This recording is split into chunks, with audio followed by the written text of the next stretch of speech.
ஆங்கிலத்தில் ஒரு சேயிங் உண்டு, ஓல்டு ஹேபிட்ஸ் டை ஹார்ட் அப்படின்னு. அதாவது நம்ம வாழ்க்கையில் இருக்கும்போது பழைய பழைய பஞ்சாங்கம் மாதிரி வேண்டாதது சிலதை நம்ம கற்றுக்கிட்டு அதை கூட எடுத்துக்கிட்டே போவோம்.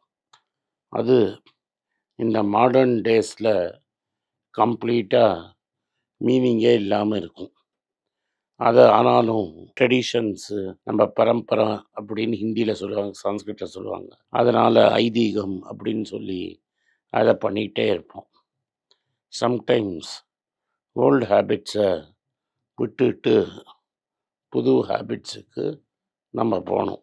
நிறைய நான் பார்த்த பெரிய பெரிய ஆடிட்டர்ஸ்லாம் மென்டலாகவே டோட்டல் பண்ணுவாங்க. ஃபஸ்ட்டு வந்தது இந்த கேல்குலேட்டர். அப்போ இந்த கேல்குலேட்டர் வந்தோடனே இந்த மென்டல் டோட்டல் போடுறது எல்லாமே போயிடுச்சு. 2005-6 4 எல்லாருமே டேலி யூஸ் பண்ண ஆரம்பிச்சிட்டாங்க. ஸோ இந்த டேலி என்ன பண்ணிடுச்சுன்னா, நிறைய பேர் அக்கௌண்டன்ட் வேலையே இல்லாமல் பண்ணிடுச்சு.